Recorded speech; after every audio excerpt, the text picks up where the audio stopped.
présents pour ce rendez-vous de l'immobilier. J'espère que vous n'avez pas eu de difficultés à nous trouver. Nous sommes exceptionnellement accueillis dans cette salle sans subra en raison d'une indisponibilité de la salle du Sénéchal. À ceux qui ne nous connaîtraient pas, je rappelle que cette rencontre est organisée par l'Association des propriétaires et des copropriétaires UNPI 3109 qui œuvre pour le conseil et l'information en matière immobilière. La conférence sera filmée et mise en ligne sur notre site internet ainsi que sur YouTube, les intervenants nous ayant donné leur accord. Vous pourrez donc la revoir en ligne. En revanche, vous n'êtes pas autorisé à la filmer par vous-même. Alors, le thème qui nous réunit ce soir porte sur les assemblées générales de copropriété. Elles ont évolué depuis quelques années et de manière plus accrue à la faveur de la crise sanitaire. Pour analyser les pratiques et comprendre les difficultés, nous avons fait appel à 2 spécialistes de la copropriété. Nous accueillons donc ce soir Maître François Axiza, avocat au barreau de Toulouse, ancien bâtonnier, et Xavier Martin, juriste, administrateur de biens et consultant à l'Association des propriétaires UNPI 3109. L'un et l'autre rédigent régulièrement des articles dans notre revue 25 millions de propriétaires et vous avez déjà eu l'occasion de les entendre dans le cadre de nos rendez-vous. Je leur cède la parole. Merci. Merci. Hop là. Merci Madame Casalbou. Vous m'entendez? C'est bon le retour son? Merci pour cette introduction. Merci Mesdames et Messieurs. Soyez bienvenue à cette conférence. Merci de l'intérêt du sujet. Merci aussi de sa synchronicité avec le calendrier, puisque depuis le 1er octobre, les règles des assemblées générales rebougent. Nous allons en parler avec la levée des mesures sanitaires provisoires. Donc nous revenons de plusieurs mois d'assemblées générales dans lesquelles les règles ont beaucoup bougé. Visioconférence, on m'entend pas, on me dit visioconférence, je vais prendre celui-ci. Je disais que l'Assemblée générale a beaucoup évolué ces derniers mois, vous l'avez tous vécu dans vos pratiques probablement de copropriétaires. Visioconférence, vote par correspondance, dématérialisation, assemblée générale sans copropriétaire avec des procurations, parfois des mécanismes de mixité. Tout cela a créé une pratique sur laquelle on va se pencher, mais aussi un environnement juridique qui a bougé, sur lequel les tribunaux commencent à nous apporter un certain nombre de réponses qu'on va pouvoir examiner. Donc ce qui nous intéresse, c'est de bien comprendre sur la base de ces premiers mois déroulés ce qu'il faut faire, comment il faut pratiquer, afin de mieux s'organiser pour la suite. On va balayer les règles qui s'imposent, bien évidemment, les règles de forme, puisque c'est le principe en Assemblée générale que de respecter des règles de forme. Mais au-delà de cet intérêt pour les points de forme, je pense que le sujet nous amènera également à réfléchir et à analyser des éléments de fond, puisque finalement, qu'est-ce que c'est que l'Assemblée générale? Qu'est-ce que c'est si ce n'est le cœur de la copropriété? L'Assemblée générale, c'est le lieu où les copropriétaires décident, où ils se réunissent, où ils débattent, où ils font avancer les affaires de leur copropriété. Et ce lieu, il a toujours été particulièrement protégé par la loi, compte tenu de la sécurité qu'il faut lui accorder. Je parle du lieu au sens de l'institution de l'Assemblée générale.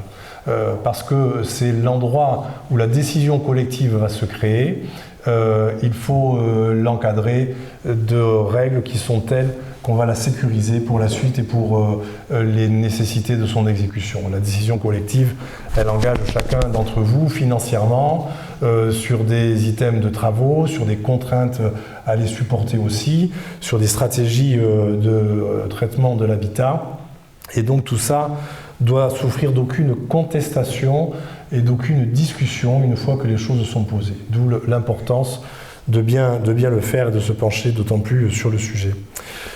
Intérêt de fond parce que dès lors qu'on touche au cœur de la copropriété à l'Assemblée générale, dès lors qu'on va bouger un curseur sur une règle, sur la possibilité de décider autrement ou de décider sans les copropriétaires ou de les interroger différemment, en touchant au cœur, on touche possiblement à des mécanismes d'équilibre qui existent dans la copropriété, des équilibres de fonctionnement bien sûr, mais aussi des équilibres possiblement de pouvoir. Et nous allons le voir sous-jacent à la question de l'Assemblée générale, de son formalisme, de son contentieux et de son évolution, se pose la question de l'équilibre des pouvoirs au sein de la copropriété. Équilibre dont on rappelle qu'il est écrit à l'article 17 de la loi du 10 juillet 1965, lequel dispose ce mécanisme que les décisions se prennent en assemblée, le syndic a la charge de l'exécution, donc de les mettre en œuvre, et le conseil syndical de les accompagner dans ses fonctions d'assistance et de contrôle. L'ensemble du formalisme que je décrivais, il a pu apparaître et il a d'ailleurs été considéré, puisque annoncé par la politique du gouvernement comme devant libérer certaines inerties. Plus l'Assemblée générale est compliquée, plus elle va avoir des freins dans sa capacité de décision. Et donc on a un premier mouvement qui va nous accompagner tout au long du fil conducteur que nous allons vous proposer, qui a été le mouvement de la loi Elan, la loi du 17 novembre 2018, qui a consacré des principes donc, pour faciliter la prise de décision en Assemblée générale, mais aussi pour réaliser les mécanismes de décision en dehors des assemblées générales. Donc cette loi a apporté un certain nombre de modifications, c'est elle qui a annoncé dans son souci de faciliter la rénovation de l'habitat dégradé, l'intégration de l'enjeu énergétique, de l'amélioration, de l'embarquement également du numérique dans la copropriété, la lutte contre l'absentéisme. La loi Elan a créé ce mouvement à la faveur de la dématérialisation des assemblées générales qui ont été posées au travers de la modification de certains articles 17 par l'article 17.1a qui facilite cette prise de décision. 23 novembre 2018, la loi Elan, accompagnée de l'ordonnance du 30 octobre 2019, d'un certain nombre de décrets d'application. On est là encore, si vous remettez le calendrier en tête, avant l'épisode sanitaire. Voilà. Tout cela a été très fortement accéléré, très fortement augmenté par la nécessité que nous avons eue du jour au lendemain de nous réunir en copropriété, ou plus exactement de ne plus pouvoir nous réunir en assemblée générale de copropriété. Donc, des décisions ont dû être prises, et c'est ainsi qu'une ordonnance du 13 mai 2020 a fixé des mesures spéciales permettant ce que vous avez vécu ces derniers mois, des assemblées entièrement dématérialisées, avec le syndic qui avait donc cette capacité d'organiser les réunions en dehors de toute présence de copropriétaires, et en y substituant des moyens tels que la visioconférence ou le vote par correspondance. Ces dispositions, je l'ai dit en première ligne d'introduction, elles sont levées depuis le 30 septembre, depuis vendredi dernier. Donc depuis lundi, nous sommes revenus à un régime normal de l'Assemblée générale. Donc nous allons examiner tout cela, puisque vous voyez qu'on a un séquençage des règles qui n'est pas toujours facile à suivre. Ce qui va nous intéresser, c'est le point de situation auquel nous sommes aujourd'hui, et de répondre, on va tenter de le faire à l'ensemble de ces questions. Alors, Maître Axiza, on a choisi de dérouler le propos de la manière suivante. D'abord de suivre un fil conducteur qui va respecter la chronologie de l'organisation de l'Assemblée générale, avec d'abord sa préparation, sa convocation, ce qui a changé, ce qu'il faut faire aujourd'hui, ce qui a changé dans les règles de représentation également, en deuxièmement. Troisième mouvement, nous regarderons les règles applicables pour tout ce qui procède de la dématérialisation des assemblées générales. Et puis nous examinerons les possibilités qui sont dorénavant offertes dans certains cas et sous certaines conditions pour prendre des décisions en dehors de l'Assemblée générale. Et puis nous terminerons naturellement par les règles de notification des procès-verbaux. Nous ferons évidemment un focus, si vous le permettez, Maître Axiza, par échange sur les points contentieux et les remontées jurisprudentielles qu'on pourra commenter, puisque bien évidemment elles ont dû survenir pour compléter des dispositifs qui sont arrivés dans l'urgence et donc par nature qui manquaient à certaines précisions. Voilà, mesdames, messieurs, ce que nous vous proposons comme déroulement. Et donc, sur le premier mouvement... Peut-être un mot sur l'introduction, si vous voulez. Mais je vous en prie, bien sûr. Alors, je sais pas, j'ai un micro-cravate, mais il marche pas. Ah, mais c'est pour l'enregistrement. D'accord, c'est là qu'il faut parler. Je n'ai pas trop l'habitude d'être enregistré ni de passer à la télévision. Ne m'en veuillez pas. Bonsoir à toutes et à tous. Donc je ne me présente pas puisque j'ai été gentiment présenté par Mme Casalbouc. Je remercie pour son organisation toujours bienveillante de ces manifestations ainsi que l'équipe de l'association des propriétaires qui nous soutient dans ces démarches d'information, mais aussi, surtout, je dirais, d'échange, parce que c'est ça qui est intéressant dans ces manifestations aussi, je crois. Moi, je ne suis pas professeur de droit, je suis praticien, et ce qui m'intéresse, justement, c'est le contact, c'est de pouvoir échanger avec ceux qui vivent la réalité juridique de la copropriété en particulier. Monsieur Martin a très bien introduit notre sujet d'aujourd'hui. Peut-être quelques mots pour accompagner cette introduction, si je puis me permettre. À partir du moment où on décide de se focaliser sur le mécanisme de l'Assemblée générale, on parle de choses pour la copropriété qui sont fondamentales. On constate quand même dans l'évolution historique, si on remonte assez loin, je ne vais pas faire un cours d'histoire du droit de la copropriété, mais moi j'ai commencé à exercer dans les années 85-86. À l'époque, on commentait encore beaucoup une loi qui était la grande loi de la copropriété, celle de 1965, qui pourtant avait déjà 20 ans, mais à l'époque 20 ans c'était jeune en matière de loi. Et on parlait encore de la grande loi, la première, qui était la loi de 1938. Alors celle-là, on n'en parle plus aujourd'hui, elle est révolue, nous sommes bien d'accord, mais qui était intéressante aussi parce qu'elle consacrait une création originale qui était celle de la copropriété. Donc un des grands principes de la loi de 1965, qui est encore dans les textes, c'est l'article 17 de la loi, c'est que la copropriété, qui est une construction de propriété collective originale et intéressante, la copropriété prend ses décisions en assemblée générale. Donc on peut dire en quelque sorte que l'assemblée générale, c'est quand même toujours et encore le cœur du réacteur de l'action de la copropriété, de l'action collective. Voilà. Juste une petite observation ou deux et un rappel, parce qu'à l'usage, on s'aperçoit que quelquefois on oublie certaines choses. Il ne faut pas perdre de vue que la copropriété, elle a en quelque sorte un objet social. C'est-à-dire que l'article 14 de la loi de 1965 a dit que la copropriété, elle avait en quelque sorte un objet social de compétence qui était celle donc de la conservation de l'immeuble et de l'administration des parties communes.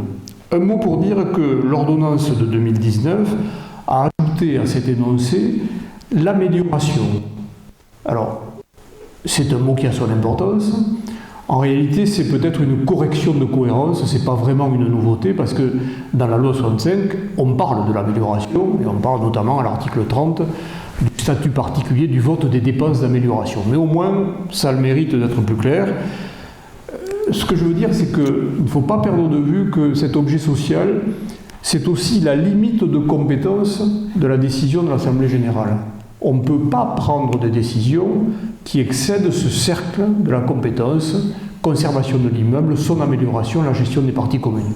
Il est large ce cercle, mais il arrive quelquefois qu'on déborde un peu. Et si on déborde, la sanction est immédiate. La copropriété qui décide au-delà de ce cercle, ce sont des décisions qui sont annulables, bien sûr, en justice.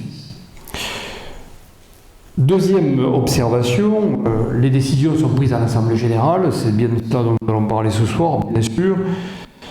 Aujourd'hui, on voit une évolution, et j'en reviens à une observation historique, on a depuis longtemps vu se dessiner une évolution qui est liée à la difficulté rencontrée, c'est-à-dire la difficulté rencontrée de l'absentéisme aux assemblées générales. Et plusieurs réformes déjà, et on vit encore ça avec la loi Elan et l'ordonnance de 2019, ont visé à améliorer le fonctionnement, à faciliter la prise de décision en corrigeant soit des contraintes formelles de réunion, on va en parler, soit bien sûr, vous le savez certainement, pour beaucoup d'entre vous, pour tous et toutes, soit en modifiant les seuils de majorité nécessaires pour la prise de certaines décisions. Ça, c'est quand même un mouvement qui est assez profond, qui est assez constant, et qui peut s'expliquer. Moi, je n'ai pas toutes les explications, mais il y en a une en tout cas qui vient immédiatement à l'esprit, qu'il ne faut pas perdre de vue. Nous avons en France un système qui n'existe pas dans beaucoup de pays autour de nous. Hein. C'est-à-dire qu'on a le système de la vente de l'immeuble à construire qui a été boosté, si vous me passez cette expression, qui a été encouragé par des incitations fiscales très fortes et répétées depuis plusieurs dizaines d'années, et qui a pour effet que l'investissement dans l'immobilier se traduit souvent par la présence d'investisseurs, c'est-à-dire beaucoup ou souvent l'absence de personnes qui n'occupent pas la copropriété dans les assemblées générales. Donc ça, c'est une des explications peut-être de l'absentéisme, et peut-être un intérêt aussi mitigé pour les réunions qui ne sont pas toujours perçues comme des réunions absolument passionnantes comme celle de ce soir par exemple. Donc le législateur a dû s'emparer de ça parce que comme c'est le cœur du réacteur de la décision, il faut que les gens soient là aux assemblées générales. Donc on va voir cette évolution aussi aujourd'hui dans les nouvelles dispositions, essayer de favoriser par exemple la participation aux assemblées générales à distance, on parlera de la visioconférence, des moyens de communication électronique, et on est même allé jusqu'au vote par correspondance, et ça là-dessus on va avoir un petit bémol, parce que autant la participation à distance reste de la participation, autant le vote par correspondance est un sujet un peu plus critique sur lequel on va pouvoir peut-être se pencher, et c'est lui d'ailleurs qui commence à fournir la jurisprudence. Donc voilà un peu le contexte dans lequel nous allons essayer de tirer sur ce fil, en abordant des choses que vous connaissez bien sûr, hein, c'est-à-dire les contraintes formelles de la réunion d'Assemblée Générale, comment ça peut se passer, et les améliorations, les compléments, les modifications qui ont été apportées, en se demandant peut-être si d'ailleurs il y a toujours des améliorations, et si le législateur a bien visé, l'enfer est pavé de bonnes intentions, les intentions sont certainement bonnes, est-ce qu'elles trouvent leur objectif, est-ce qu'elles rencontrent le but qui est fixé? On va essayer de voir peut-être si dans les premiers mois de mise en œuvre de ces dispositions, les premières années, on est arrivé à toucher l'objectif. Oui, je prolongerai le propos. Pardon, je prolongerai le propos en précisant, vous l'avez dit très justement, il faut que les gens soient là aux assemblées générales, il faut améliorer leur participation. Mais au-delà de leur participation aux assemblées générales, le législateur a voulu améliorer leur participation tout court. C'est-à-dire que les décisions, elles ont un cheminement tel qu'il faut, pour les prendre, déjà les poser, les ordonner dans l'ordre du jour. Et pour cela, je citerai deux dispositions qui sont survenues avec l'ordonnance du 30 octobre 2019, elle-même prise en application de la loi Elan, deux dispositions qui se sont voulues mobilisatrices pour que les copropriétaires s'investissent davantage dans l'organisation des décisions de la copropriété. Première disposition, on en a beaucoup parlé il y a quelques mois, la règle de l'affichage dans les parties communes. Le syndic a l'obligation dorénavant d'afficher dans les parties communes l'indication de la date de l'Assemblée générale et le rappel à l'article 10, celui selon lequel les copropriétaires sont amenés à pouvoir inscrire toute question qu'ils souhaitent à l'ordre du jour de l'Assemblée générale. Donc là, on a déjà un premier signal du législateur de la mobilisation qu'il a voulu à la faveur du programme que Maître Axiza a rappelé, de l'article 14, c'est-à-dire de la conservation, de l'administration, de l'entretien des bâtiments, mais aussi de leur amélioration. Pour que tout ça fonctionne, il faut se mobiliser très en amont, et ces mobilisations, on les matérialise par des voies d'affichage avec l'indication des lieux des assemblées et de la faculté que chacun a d'y inscrire des questions. On fait remonter en quelque sorte le questionnement de cette façon-là. On peut préciser, Maître Axiza, l'aspect juridique de la situation. On s'était inquiété quant à la stabilité des décisions s'il y a un dépôt d'affichage. Oui, non mais là voilà. Pardon. Oui, là la réponse est claire, c'est une formalité qui est obligatoire, comme le dit M. Martin très justement, mais elle n'est pas prescrite à peine de nullité. Voilà. Elle est là pour essentiellement essayer d'améliorer l'information, inciter peut-être aussi, en rappelant aux copropriétaires ce droit qu'ils ont de faire inscrire à l'ordre du jour de l'Assemblée une question sur laquelle ils veulent une question qu'ils veulent soumettre au vote de l'Assemblée générale. Alors, dans un texte qui dit, ça c'est un peu la difficulté. Parce que pour adresser une demande d'inscription à l'ordre du jour, il faut que l'information par affichage intervienne dans un délai suffisant. Donc, voilà. Donc, raisonnable. Et le texte parle d'un délai raisonnable. Voilà, ça fait partie des sujets. Qu'est-ce qu'un délai raisonnable ? À l'heure où nous parlons de la communication électronique quasiment instantanée, 24 heures sur 24, sans un jour de repos, comment interpréter le délai raisonnable? Bon, pour l'instant, on n'a pas véritablement de contentieux là-dessus. C'est un peu frais, mais on parlera bien sûr de l'inscription à l'ordre du jour demandée par des copropriétaires. Donc retenez surtout que cette amélioration de l'information n'est pas prescrite à peine de nullité. Son absence ou son défaut ou ses faiblesses ne peuvent pas être sanctionnées par une action à nullité, a priori. Il faut la conduire, il faut rappeler que l'information de l'article 10 et de la possibilité d'inscrire des questions à l'ordre du jour doit aussi être mentionnée dans les appels de fonds que le syndic fait auprès des copropriétaires. Donc on voit là véritablement une volonté de mobilisation. L'idée c'est de faire en sorte que les gens participent davantage à cette vie de copropriété. Un droit a été consacré aussi, c'est celui qui est dorénavant permis à chaque copropriétaire de pouvoir être à l'initiative, alors le mot est peut-être un peu impropre, mais de pouvoir provoquer la convocation de l'Assemblée générale de copropriété. On a là une disposition qui a aussi beaucoup inquiété quand on l'a vu écrite pour la première fois, qui permet à tout copropriétaire de demander la convocation d'une Assemblée générale pour des raisons qui lui appartiendraient ou qui tiendraient à ses intérêts.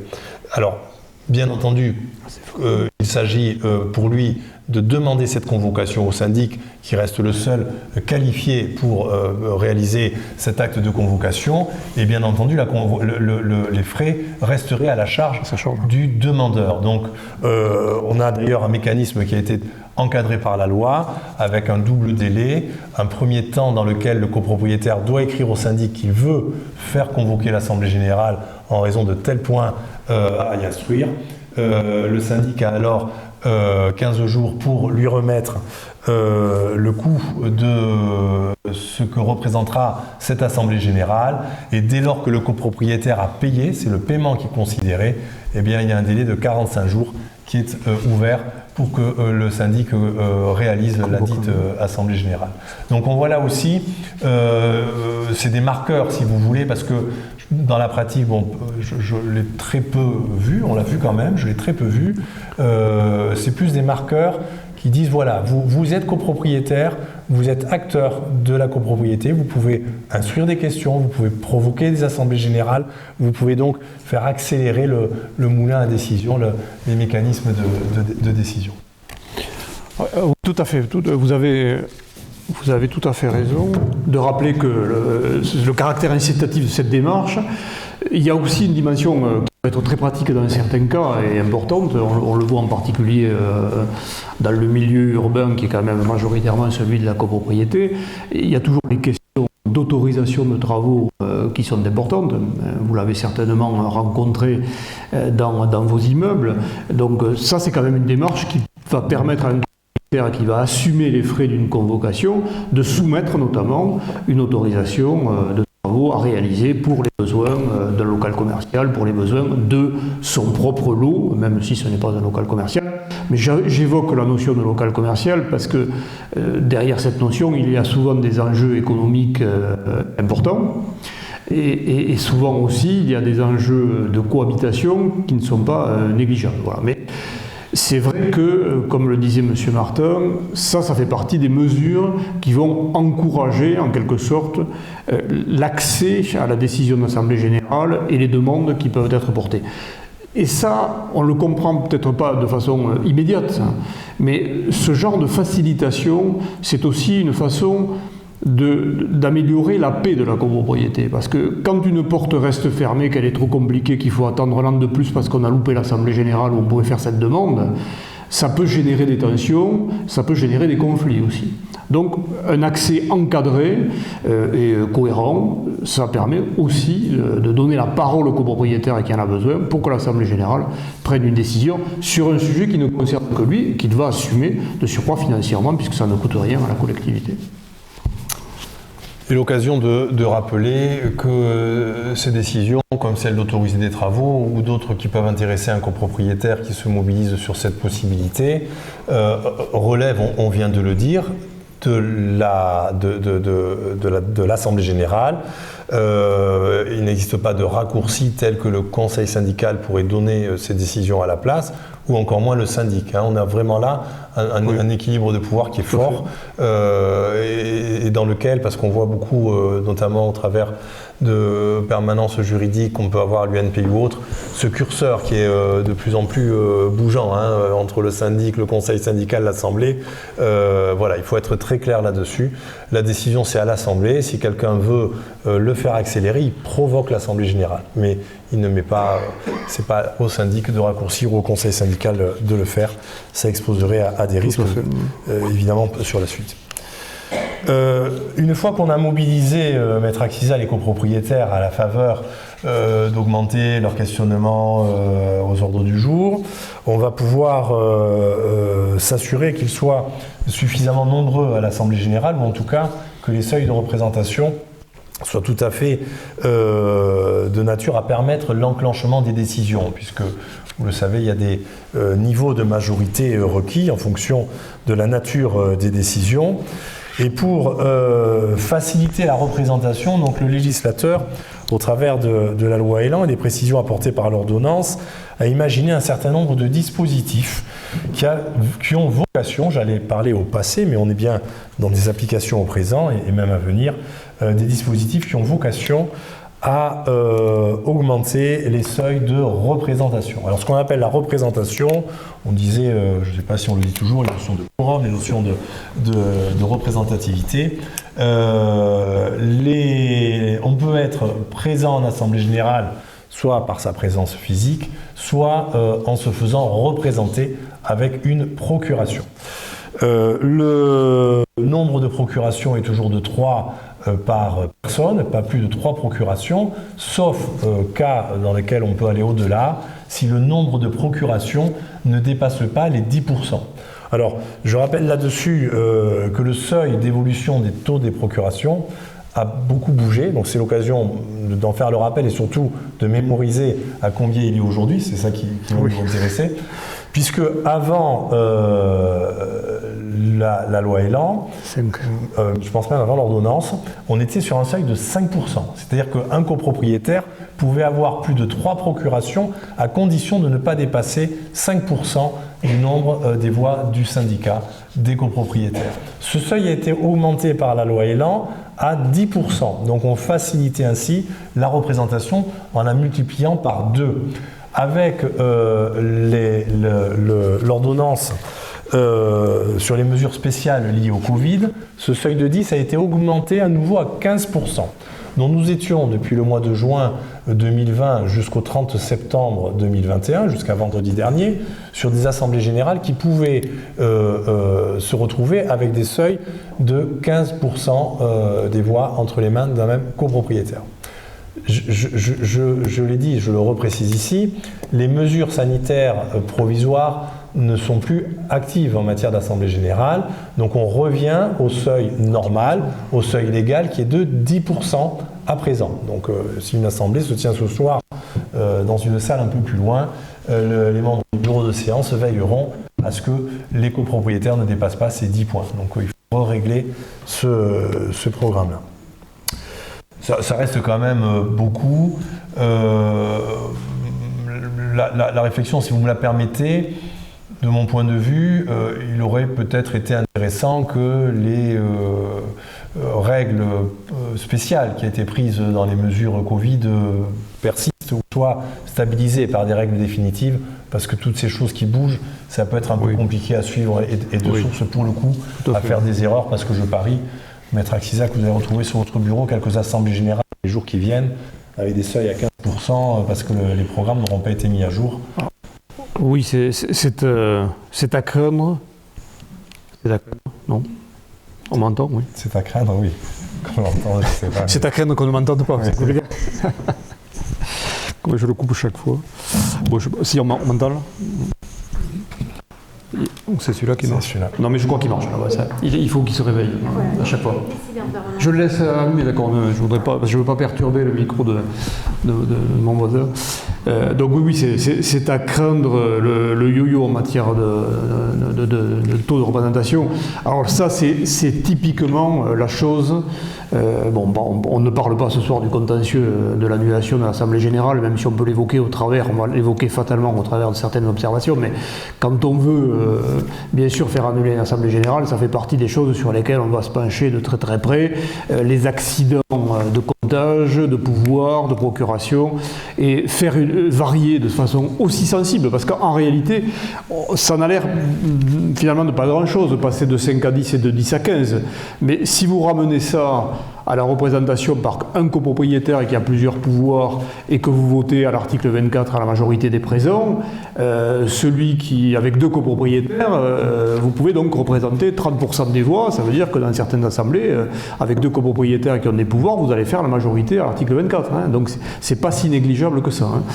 Il faut l'avoir présent dans l'esprit. Donc c'est sûr qu'une variation, avec en plus on a eu des interrogations sur la date, le prolongement, oui, il y a des chances pour qu'on ait des erreurs sur ce point-là. Et ce point-là peut être terriblement redoutable, hein, parce que le dépassement va générer une irrégularité formelle qui, elle, va entraîner l'annulation de l'Assemblée générale. Donc ça, parce que là, on est sur une question de représentation dans l'expression du vote. C'est pas une résolution ou 2, hein, c'est toute la participation à l'Assemblée générale, donc ça va.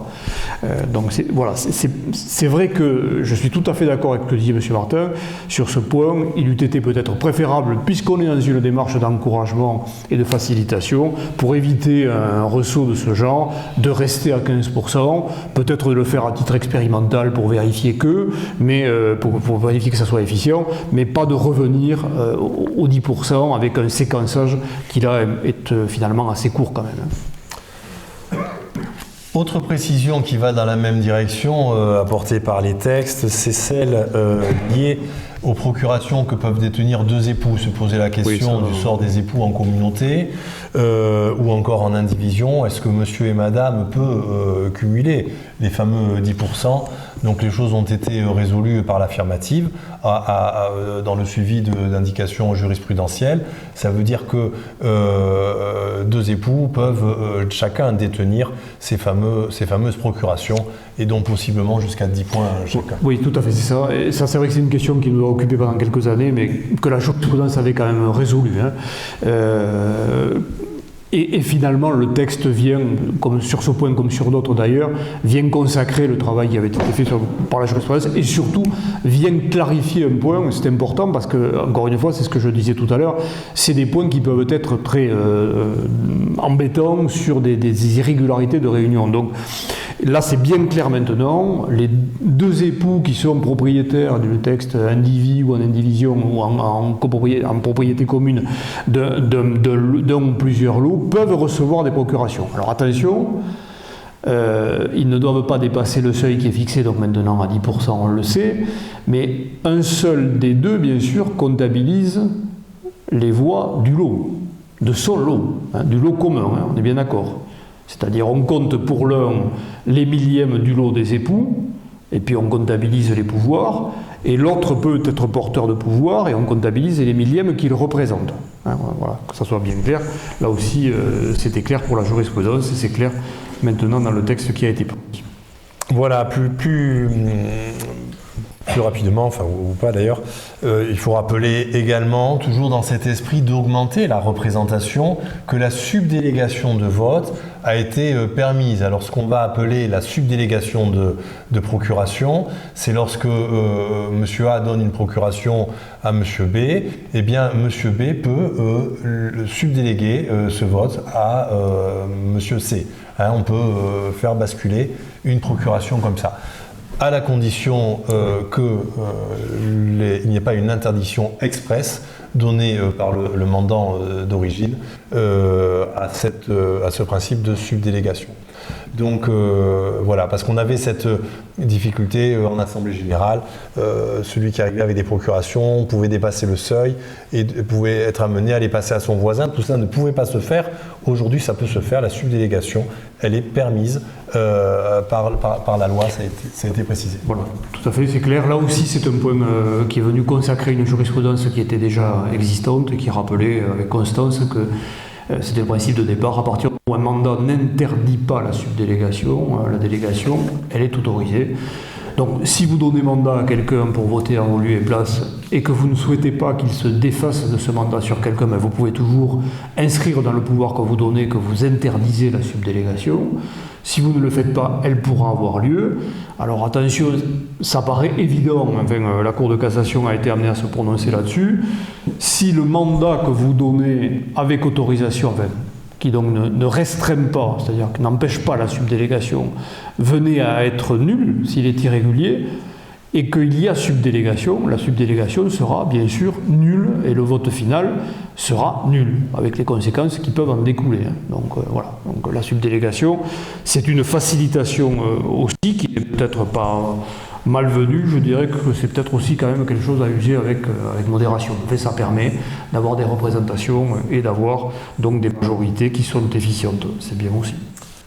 Voilà, nous avons souhaité les rappeler parce qu'elles ont été induites donc par la loi Elan, par l'ordonnance du 30 octobre 2019. Donc on est dans une pratique relativement récente qui s'est voulue corrective de l'absentéisme et donc pour permettre ainsi aux personnes d'être représentées à défaut d'être présentes. Mais les textes ne se sont pas arrêtés là, on l'a dit en propos introductif.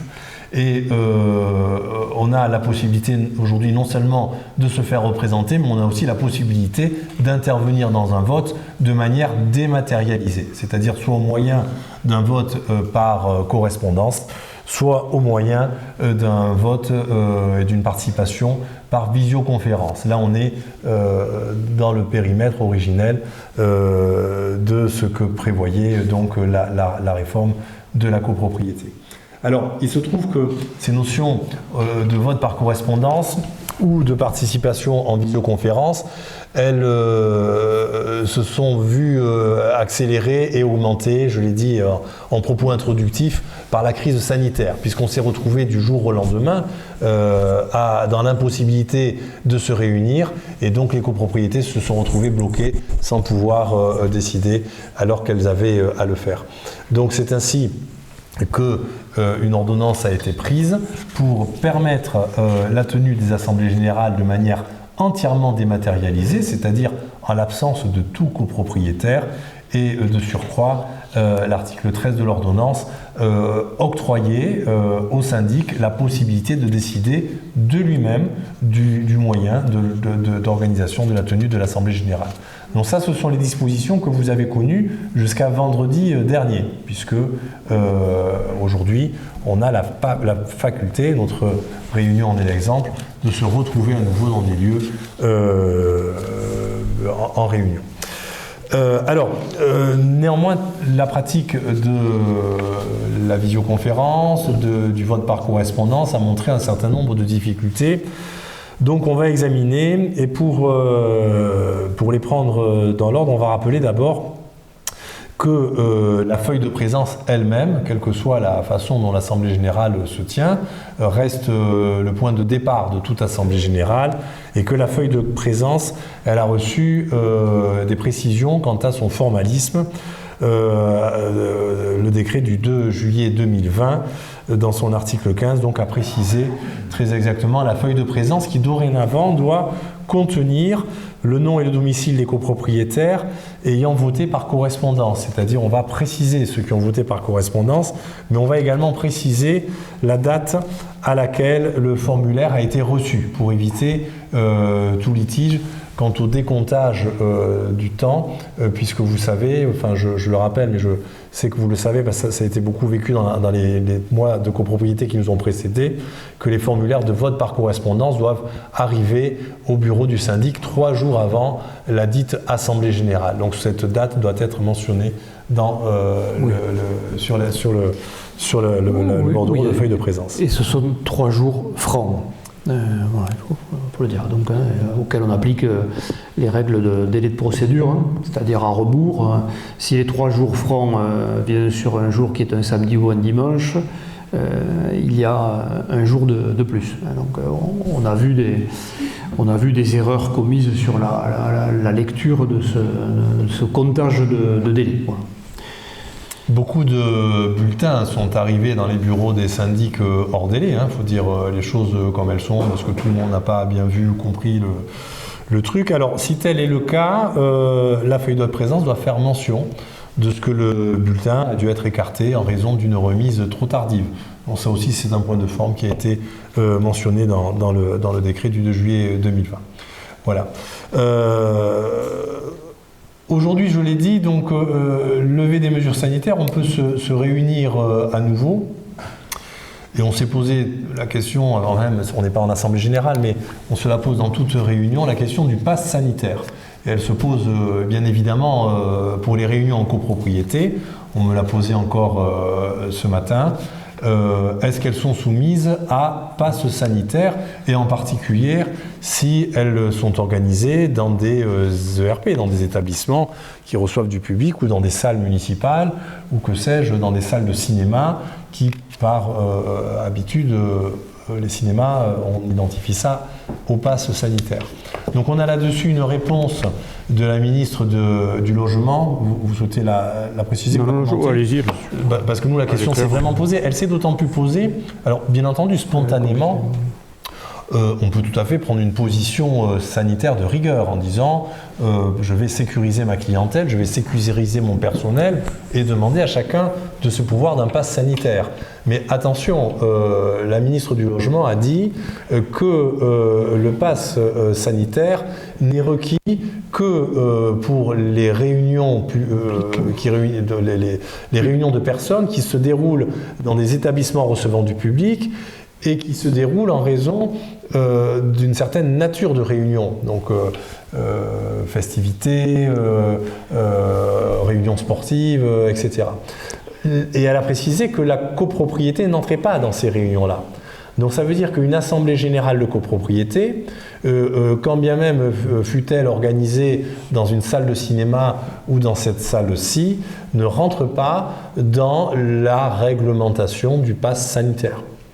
Alors, c'est important dans la discrimination que l'on pourrait faire à un copropriétaire qui serait privé, Maître Axisa, de son droit de participation et de vote en raison de ce qu'il n'aurait pas le pass sanitaire. Oui, alors ça, oui, vous avez tout à fait raison, c'est capital, parce que si une discrimination quelconque devait s'exercer sur l'accès à une assemblée générale, on aurait une conséquence immédiate et radicale sur la régularité de la tenue de la réunion. Ça, c'est évident.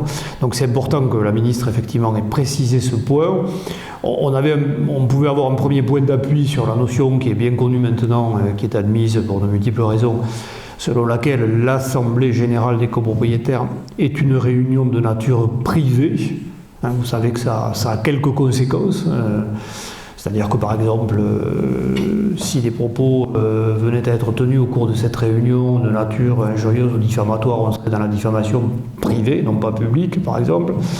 Il y a d'autres conséquences. La présence des tiers doit être expressément autorisée par l'Assemblée. Donc on avait un point d'appui pour dire on est en matière de réunion privée. Mais dans le contexte sanitaire, il est bon que la ministre, effectivement, ait précisé, parce que ça ne collait pas tout à fait à la différence public-privé.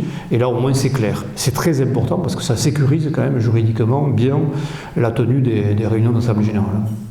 Alors ça la sécurise juridiquement, sanitairement peut-être un peu moins, vous me permettrez Non, vous êtes d'accord avec moi pour dire que le plus important c'est le droit, monsieur. Oui, certainement. Mais oui, alors néanmoins la pratique... C'est une plaisanterie. Je n'ai pas pris autrement. Néanmoins la pratique, enfin moi je l'ai vécu encore ces jours-ci, vous avez des fois des présidents de conseils syndicaux qui disent non, qui considèrent pouvoir faire obstacle à des gens qui n'ont pas le pass sanitaire. Donc attention, ils créeraient des failles juridiques dans même s'ils sont de bonne foi en le faisant, on le comprend bien, mais ils créeraient des failles juridiques. Oui, d'ailleurs, ça peut placer le syndic. Alors, on n'est plus dans la zone de l'urgence sanitaire, on en est sorti le 30 septembre, mais C'est vrai que c'est un peu paradoxal aussi, parce que ça peut placer le syndic dans une position difficile, parce qu'on pourrait lui dire, mais bon, tant que vous avez eu les moyens de dématérialiser les réunions, après tout, pourquoi nous faire courir des risques sur la tenue d'une réunion qui, quelquefois, peut comporter un nombre important de personnes. Voilà. Mais bon, c'est bien aussi qu'il y ait un cadre juridique qui permette les réunions. Après, ça peut susciter quelquefois aussi peut-être des tensions, mais bon, l'organisation et le retour à la normale étant enclenché, il faut quand même privilégier une organisation qui tienne compte des contraintes comme on le fait aujourd'hui, mais qui permette une réunion en direct. On en parlera un peu quand même, parce qu'on a... Mais M. Martin m'a expliqué, la visio, ça peut être bien, le vote par correspondance, on en parlera aussi, mais enfin, c'est quand même pas la panacée pour des réunions dans lesquelles on doit pouvoir s'expliquer, comprendre, faire de la pédagogie, pouvoir donner son avis, entendre des avis différents. C'est ça le débat pour prendre une décision quand même. Alors c'est pas la panacée, et c'est plus le droit non plus, puisque le principe aujourd'hui, oui, c'est que l'Assemblée générale doit se tenir en présence. C'est-à-dire qu'on ne peut plus priver un copropriétaire de son droit d'être présent et de participer, de débattre à l'Assemblée générale. Là, je vois passer encore ici ou là, dans le paysage toulousain, des assemblées générales entièrement en vote par correspondance dans les semaines qui viennent. Attention, ces assemblées générales ne sont plus permises puisque ces procédures dérogatoires ne sont plus actives. Donc toute assemblée générale aujourd'hui qui se tient est une assemblée générale qui repose sur le principe de l'unité de lieu, de la présence des copropriétaires, du débat. Voilà, ça c'est vraiment la règle à laquelle il faut se ranger. Et c'est d'ailleurs une bonne chose puisque nous le savons et nous l'avons tous vécu, même si on était amusés, intéressés des premières visios, etc., il y avait une curiosité intellectuelle, mais on a tous observé la fragilité du débat, la qualité que ça avait, quelle que soit la qualité et la bonne volonté des participants, c'est quand même moins efficace qu'un échange dans le direct. Donc on revient à présent, et depuis lundi, aux assemblées en présence. Néanmoins, il reste possible pour un copropriétaire d'y participer de façon dématérialisée. Mais vous voyez très bien la différence entre le syndic organise une assemblée entièrement dématérialisée, en application de l'article 13 de l'ordonnance, ou le syndic organise une assemblée générale en présence, et je peux y participer de façon dématérialisée. Alors pour y participer de manière dématérialisée, il y a deux solutions qui sont tout à fait existantes encore et que vous avez donc vécu probablement. C'est la visioconférence, c'est-à-dire que tout copropriétaire peut se joindre à l'Assemblée par les moyens de la visioconférence ou, disent les textes, mais on le voit beaucoup moins, de l'audioconférence, c'est-à-dire des moyens audio. Et donc, pour ce faire, la copropriété va devoir respecter deux mécanismes, un double mécanisme. Je le rappelle parce que on les avait un peu perdus de vue, compte tenu que l'article 13 de l'ordonnance permettait au syndic de disposer immédiatement d'une organisation en visioconférence, sans soumettre à l'Assemblée générale ni le choix du plateau technique, du support technique. Voilà. Donc dorénavant, on revient aux règles prévues à l'article 17.1 de la loi du 10 juillet 65, lui-même introduit par l'ordonnance du 3 octobre 2019, avec un dispositif qui prévoit deux mécanismes. D'une part, il faut, pour faire une visioconférence à compter de ce jour, que l'Assemblée générale se soit déjà positionnée sur le choix du support technique. Donc il faut une résolution d'Assemblée générale qui dise voilà, nous sommes accordés, dans les conditions de l'article 24 de la loi, à ce que ce soit tel procédé technique qui réalise le support de la visio. Et la deuxième condition, c'est que tout copropriétaire qui exige de participer en visio parce qu'il est éloigné, mais il a ce droit de l'exiger, mais cette exigence, il devra la manifester au moins 3 jours francs avant la date de l'Assemblée générale, de manière à ce que le syndic puisse organiser bien évidemment le support. Donc vous voyez qu'on est loin, on a rebasculé dans un schéma qui paraît, de le dire aujourd'hui, même un peu archaïque, au regard de toutes ces visios qu'on a faites jour après jour, dans tous les mois, l'année qui nous a précédés. Mais néanmoins, on est là-dessus. Alors, est-ce que les textes bougeront? Est-ce qu'ils refaciliteront? Je ne suis pas dans les tablettes du législateur, mais il y aurait quand même une cohérence à le faire. Il y aurait évidemment une cohérence à le faire et à pouvoir revenir quand même à une certaine souplesse dans les organisations. La visioconférence, elle a posé un certain nombre de difficultés. Et donc la pratique a fait remonter pas mal de petits questionnements. Vous en aurez probablement à partager avec nous. Et les tribunaux en ont eu probablement certaines à arbitrer aussi et à trancher. D'abord, il faut rappeler que le support de la visioconférence doit permettre une identification de ces participants. Donc, il y a là des règles d'identification, même si elles ne sont pas très bien cernées, me semble-t-il, par les textes. Mais il faut pouvoir quand même faire admettre la preuve que celui qui participe est bien la bonne personne. Voilà, ce qui pose quelques difficultés et ce qui a créé une espèce de compétition commerciale entre les différentes plateformes qui proposaient des visios. Alors on a des indications, des préconisations du Greco qui avaient écarté certaines plateformes comme WhatsApp, comme FaceTime, qui sont vraiment des outils très basiques où il y a vraiment la zéro identification, mais il y a eu des discussions plus partagées sur des Zoom Pro ou des choses comme ça qui peuvent permettre dans certaines conditions d'admettre l'identification du propriétaire. Mais là aussi, il va falloir d'une manière ou d'une autre que des textes posent d'une façon claire, de mon point de vue, comment on identifie quelqu'un dans une visioconférence. On ne peut pas laisser à la pratique un tel flou qui peut proposer quelques risques. Une fois qu'on est connecté sur la plateforme, il peut y avoir des incidents de connexion. Ça aussi, on l'a tous vécu, ça passe pas, on est à la campagne ou je ne sais où.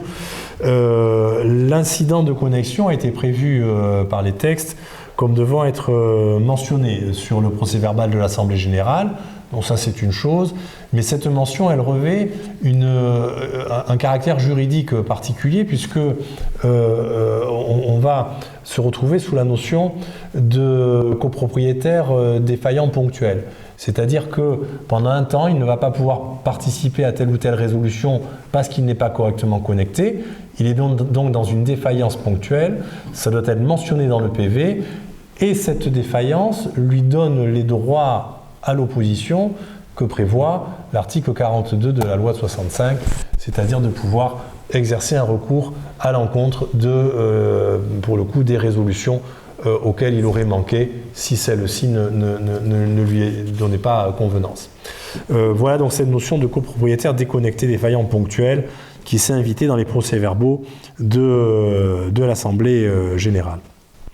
Des questions très pratiques, mais je ne vais pas les redévelopper ici parce qu'on les a tous dépatouillés comme on a pu. Comment organiser le débat en visio? C'est pas toujours facile, le tour de parole, les levées de main, etc. Bon, vous l'avez vu, tout ça n'est que de la pratique, mais qui a pu donner lieu des fois, si les choses ont mal été faites, à certaines frustrations, certains ayant pu quitter des visios en ayant eu le sentiment de passer à côté de leur droit de parole ou de choses comme ça. Donc il y a eu des petites tensions probablement dans la pratique ainsi. Le compte-rendu de l'Assemblée générale se retrouvait devoir être signé. Donc là aussi, un mécanisme avait été imaginé par l'ordonnance, prévoyant un délai possible de 8 jours pour faire signer le procès-verbal par le président de séance et les scrutateurs. Mais là aussi, nous étions dans des dispositions transitoires et d'urgence qui aujourd'hui reviennent à la pratique de la signature en fin de séance. Voilà, on échangeait, Maître Axisa, sur des questions cocasses qu'on a eues. Moi, sur une visio, on m'a posé la question de est-ce que je peux filmer la visioconférence, vous voyez.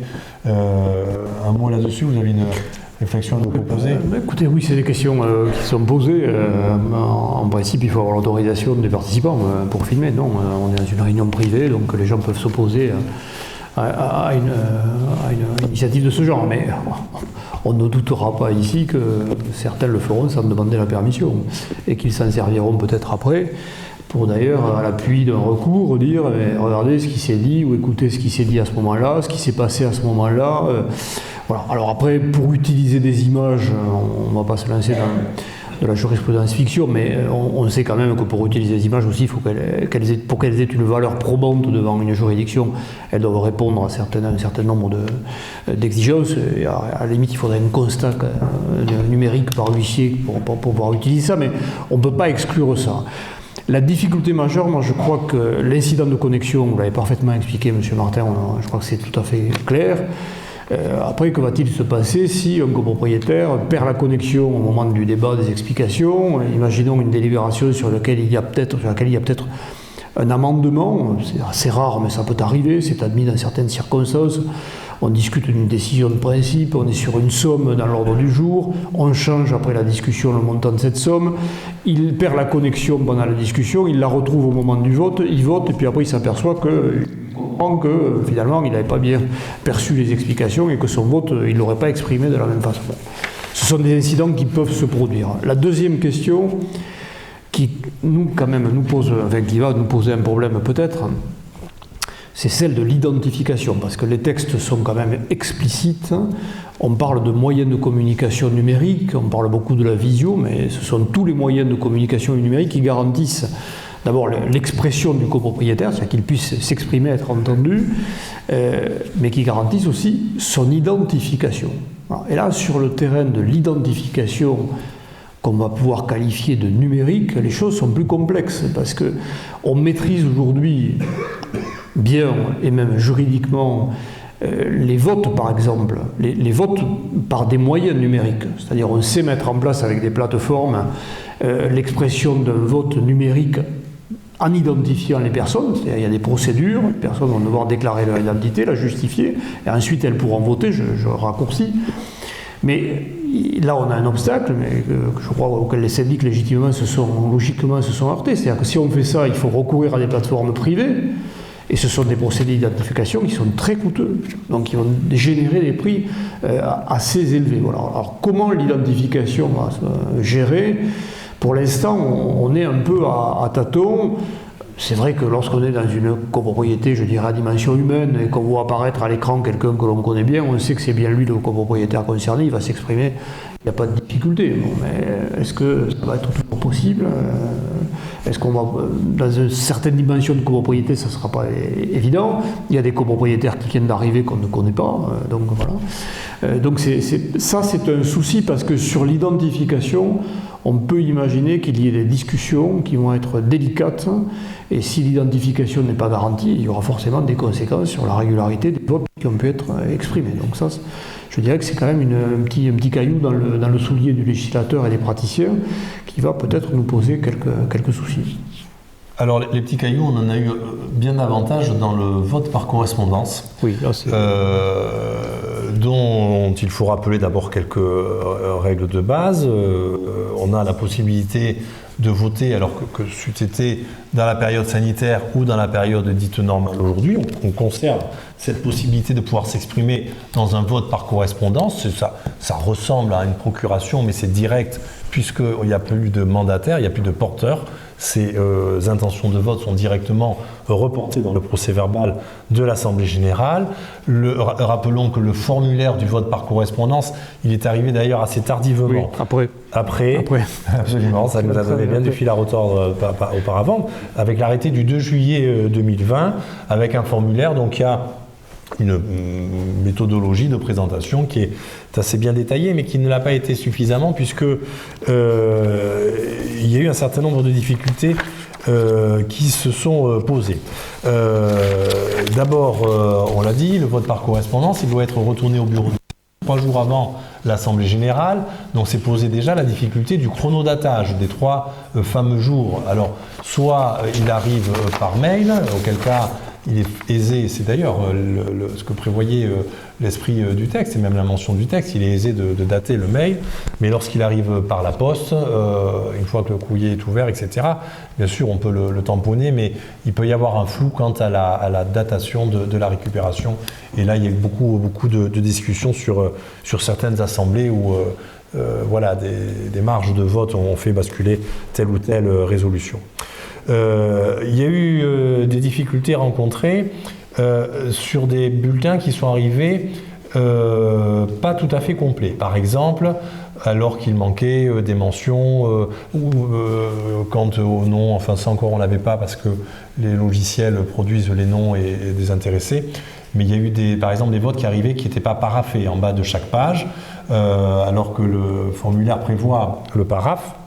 Et donc la question s'est posée de que doit-on faire des bulletins de vote qui arrivent finalement au bureau du syndic et qui ont une irrégularité manifeste, qu'on voit, que le président de séance voit, que tout copropriétaire peut voir. C'est poser la question de qui peut arbitrer ces bulletins, qui peut prendre la décision de les écarter des voix, de la participation, ou de ne pas les écarter. Donc là, il y a une véritable difficulté, puisque le syndic s'est retrouvé à devoir arbitrer, et là on a vu tout et n'importe quoi, des fois des bulletins en fonction de telle ou telle intention qui passait ou qui passait pas dans le voilà. Alors, de mon point de vue, on peut le partager, Maître Axisa, en direct ensemble, si vous le voyez autrement. D'abord, il faut rappeler que c'est le tribunal judiciaire qui a la possibilité de déclarer de ce qui est valable ou pas valable dans le périmètre d'une assemblée générale.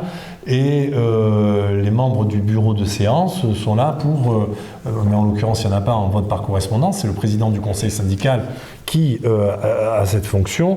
Voilà, donc on pourrait concevoir que le président du conseil syndical fasse le tri de ses procurations dans le cadre de sa mission de bureau de séance.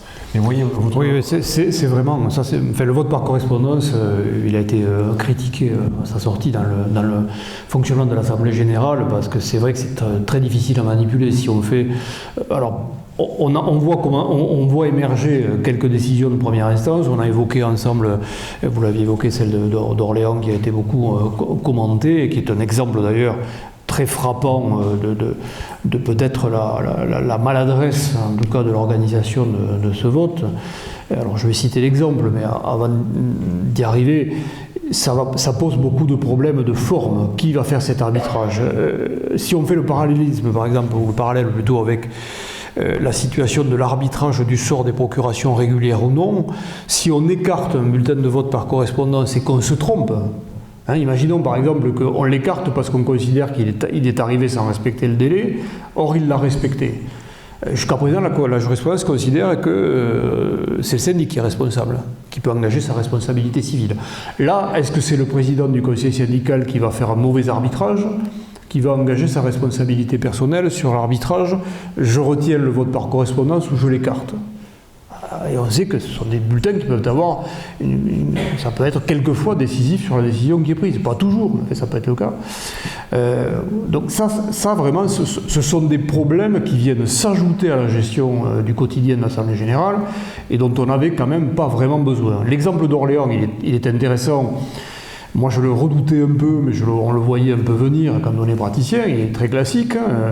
La loi maintenant a facilité le deuxième vote à l'article 25. Donc, alors vous savez l'article 25, c'est la majorité de tous les copropriétaires, plus un, tous les copropriétaires dans la résidence. Et l'article 24, c'est la majorité des copropriétaires présents ou représentés. Bon, maintenant, la loi est claire. Lorsqu'on n'obtient pas la majorité de l'article 25, mais qu'on a obtenu le tiers des présents, on fait voter immédiatement par un deuxième vote à l'article 24. Il n'y a même plus besoin de prévoir dans les convocations ce deuxième vote. Sauf qu'un tribunal vient de dire au mois de mai 2021, sur un vote par correspondance, ce n'était pas prévu dans le bulletin de vote par correspondance. Un copropriétaire a contesté en disant « si j'avais su qu'il y avait un deuxième vote à l'article 24, je ne l'ai pas su, ce n'est pas normal ». Eh bien, le tribunal a annulé en disant le vote par correspondance n'est pas régulier. Voilà. Ce qui est quand même un peu aberrant, parce qu'on est dans un outil qui est là pour faciliter, les textes ont été améliorés sur le deuxième vote pour faciliter la prise de décision, et là on se retrouve avec une annulation qui, juridiquement, je dirais, peut se concevoir, parce que le principe fondamental dont nous parlons en fait à travers cet échange aujourd'hui, c'est la bonne information des copropriétaires pour exprimer leur choix. Et cette bonne information, elle doit s'entendre effectivement objectivement pour tout le monde et de la même façon. Mais là, l'application des bons principes conduit à une solution qui n'est quand même pas la solution qui était recherchée. Donc là, je crois qu'il y a quand même une amélioration qui devrait être envisagée sur les conditions du vote par correspondance. Voilà. Le jugement d'ailleurs, pour compléter, du tribunal d'Orléans a induit dans la pratique qu'on modifie les formulaires de vote par correspondance en introduisant la double intention. C'est-à-dire qu'on interroge les gens, est-ce que vous êtes d'accord sur cette résolution en première lecture de l'article 25, et on leur met dessous, dans l'hypothèse où il n'est pas atteint, est-ce que vous êtes aussi d'accord pour le revoter la deuxième fois de la même manière? Oui, alors c'est pas dramatique en soi, mais c'est un peu paradoxal parce que ça veut dire qu'on va voter sur un ordre du jour qui est rédigé d'une certaine façon et on va voter avec un bulletin de vote par correspondance d'une façon différente. Voilà. Alors, c'est pas un obstacle insurmontable, et je vous avais bien fait de modifier les bulletins de vote par correspondance, parce qu'il faut être pragmatique, et donc c'est la politique des praticiens juristes. On verrouille toujours les portes pour éviter des problèmes de régularité, donc c'est exactement ce qu'il fallait faire. Mais c'est vrai que ce n'est pas satisfaisant, je trouve, sur le plan de la réforme d'un système de vote. Voilà. Et un autre cas qu'on peut citer, d'ailleurs, une personne qui est dans la salle saura de quoi je parle, autre problème qui se rencontre aussi fréquemment, c'est la question du vote pour les membres du conseil syndical. Quand vous diffusez l'ordre du jour, vous n'avez pas forcément les candidatures. Donc comment on fait quand on veut voter par correspondance? Il faut les avoir. Voilà. Il faut les avoir en amont, c'est comme ça que la pratique a répondu à cette difficulté. Mais voilà, on ne peut pas faire voter des candidatures qui n'existent pas. Mais on a des cas dans lesquels les candidatures n'étaient pas manifestées, il y a eu des votes, et les copropriétaires disent « mais moi vous m'avez fait voter pour monsieur un tel, madame un tel, parce que j'avais mis oui à la constitution du conseil syndical, parce que la question était posée comme ça, vote pour la constitution du conseil syndical, oui, non, ou abstention ». Et le copropriétaire dit « oui, mais moi je n'ai pas voté pour madame un tel ou pour monsieur un tel, donc ça ne va pas ». Autre point faisant difficulté dans le vote par correspondance, c'est l'incohérence des votes. Ça, on l'a vu. Vous avez des copropriétaires qui vont combiner des votes tels que, par exemple, ils vont accorder une intention favorable sur des travaux, mais ils vont repousser les modalités propres à leur exécution. Voilà, je suis pour les travaux, mais je suis contre les modalités financières, je suis contre l'assurance, je suis contre... Donc on a des incohérences de vote. Ou encore, alors ça a été tranché, ou en tout cas on a le principe de l'unicité de la résolution qui a été admis par la Cour de cassation, qui permet dorénavant de pouvoir, qui permet en tout cas la Cour a considéré qu'on pouvait englober dans une même résolution tous les items nécessaires à son exécution. Le vote sur les travaux, les devis, l'architecte, les honoraires syndics, ce qui est en plus d'autant plus pas conforme au texte d'origine. Donc on a une Cour de cassation de janvier 2025 Oui, là effectivement, heureusement que la Cour de cassation a pris une décision, parce qu'on était quand même parti dans quelque chose qui était à l'inverse de ça. On rappelle rapidement qu'il faut que l'ordre du jour soit toujours conçu de façon à ce que par un vote, on prenne une décision. Alors, ça arrive quelquefois, et c'est un sujet de contestation de la validité de cette Assemblée générale, il arrive quelquefois que l'on glisse dans une seule et même résolution plusieurs décisions. Si c'est le cas, c'est annulable. Mais la Cour de cassation et les juridictions considèrent qu'on peut avoir plusieurs sujets à condition que cela forme un tout indissociable qui permette l'expression par un seul et même vote. Voilà. Mais vous vous doutez bien que les procéduriers cherchent toujours à se faufiler dans la contestation de ce genre de sujet. Et là, la Cour de cassation a amené une réponse très claire et bienvenue en disant qu'en matière de travaux notamment, on pouvait avoir plusieurs sujets, donc les travaux, le choix de l'entreprise, les modalités d'exécution, le choix de l'architecte, avec même dans la tranchée d'ailleurs, une question sur la mise en concurrence de l'architecte dans le cas d'espèce qui a été tranchée en faveur du choix de l'architecte de la copropriété, une décision de bon sens, mais qui a le mérite de clarifier. Voilà. Donc ça, c'est de nature aussi, indirectement, à aider, si c'est plus clair, sur la rédaction, la préparation des bulletins de vote par correspondance, puisque là, il va falloir exprimer aussi des votes qui vont être complètement conformes sur le plan juridique. On pourra prolonger dans les questions-réponses en quelques minutes tous ces petits incidents et la façon de les entreprendre. Mais auparavant, et en dernier mouvement de quasi-conclusion, il faut rappeler qu'au-delà de l'Assemblée générale, de cette capacité qu'elle a à décider, les textes ont fait des avancées à la faveur du déplacement de la décision sous d'autres formes. Alors je pense à trois points en particulier. d'une part à l'article 21 de la loi de 65, dans lequel est introduite la délégation conventionnelle au conseil syndical. C'est-à-dire que là, on a un dispositif tout à fait nouveau qui permet à l'Assemblée générale, dans les conditions de l'article 25, de décider d'un budget pour un mandat qui peut aller jusqu'à 2 ans, tel que le conseil syndical prendra à la place de l'Assemblée générale les décisions. Donc là, vous voyez, par rapport à l'article 17, qu'on a plusieurs fois cité en début de réunion, un équilibre complètement différent. C'est-à-dire que l'Assemblée va décider finalement de ne plus se réunir, mais de laisser à son conseil syndical le budget et les décisions. Toutes les décisions de gestion, alors en dehors des décisions relatives à la comptabilité, à l'approbation des comptes, qui reste le périmètre de l'Assemblée générale. Donc on a là un premier exemple de mouvement très, très différent. Il faut rappeler, alors bon, honnêtement, je ne l'ai pas vu dans la pratique, hein. J'ai des représentants syndicaux qui s'intéressent de près à ce système, mais qui ne font pas encore le pas. Bien sûr, sous-jacent, il y a la question de la responsabilité qui est extrêmement présente. Est-ce qu'un petit groupe de propriétaires peut véritablement décider au lieu et place d'une assemblée générale? C'est quand même assez perturbant dans le raisonnement, tant pour ceux à la place desquels on prend la décision que pour ceux qui la prennent, pour lesquels c'est peut-être même encore pire. Oui, ça, il faut dire quand même que nous sommes dans une société qui est très attaché aux questions de responsabilité qui se déploient dans tous les domaines. Et on voit quand même émerger un mouvement qui est, dans le cadre de contentieux de copropriété, de mise en cause personnelle des membres des conseils syndicaux, des présidents de conseils syndicaux. Donc c'est un point quand même qui mérite une très forte attention.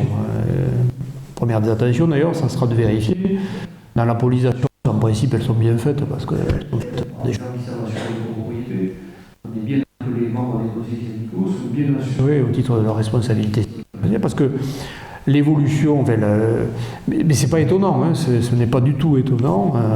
La tendance est quand même de retenir quelquefois, oui, la responsabilité personnelle des membres de conseils syndicaux qui s'impliquent beaucoup, quelquefois peut-être avec beaucoup d'ardeur, et de bonne foi, mais qui peuvent aussi influer sur des décisions et engager leur propre responsabilité. Moi, je ne suis pas hostile à l'amélioration par la délégation. C'est un sujet qu'on connaissait déjà parce que dans la loi, il y avait déjà des possibilités de délégation, mais bien sûr bien moins importantes, parce qu'elles étaient ponctuelles tout simplement. La délégation ponctuelle, ça a quand même le mérite d'énoncer, c'est un mandat spécial en quelque sorte, on sait ce qu'on délègue et on sait le retour qu'on peut en attendre et le vérifier. La délégation générale, c'est une autre aventure quand même, et qui apporte un tempérament à cette importance de l'Assemblée générale et de la décision. Moi je ne suis pas convaincu quand même, je ne suis pas tout à fait convaincu que c'était indispensable. Je dirais que dans l'ambiance générale qui est celle de nos sociétés, qui ont une fâcheuse tendance à développer des contentieux, c'est de nature quand même à faire naître peut-être des tensions. Donc il faut le pratiquer, c'est pas, il faut l'affronter, hein, mais je crois qu'il faut le pratiquer. Là, les syndics vont avoir un rôle de conseil important et il faut le pratiquer avec une grande lucidité, mais il va falloir aussi le pratiquer avec peut-être une grande rigueur dans l'information, dans la préparation et dans le retour qu'il va falloir faire sur les assemblées générales et les copropriétaires, parce que c'est une démarche qui suscite, je pense, une plus grande adhésion. Le syndic, c'est un personnage dont la situation juridique est claire depuis longtemps. Il est habitué à être mis en cause, si je puis dire, même si maintenant on voit aussi une évolution qui est un peu échevelée sur la mise en cause systématique des syndics, que moi je déplore, parce que c'est un peu trop facile. Mais je dirais qu'il est le représentant légal de la copropriété, c'est un professionnel, il est armé pour ça, il n'y a pas de difficulté. Il est encadré par une construction juridique très élaborée dans la copropriété. Le rôle du conseil syndical, il va être un peu à la charnière, et en délégation, il va avoir peut-être un peu les inconvénients du syndic, mais peut-être pas les avantages du cadre juridique. Donc je crois que là, il va y avoir des choses à inventer pour susciter une forte adhésion de la collectivité des copropriétaires et leur faire un retour, une information qui va être, je dirais, soutenue. Je crois que nous pouvons remercier nos intervenants.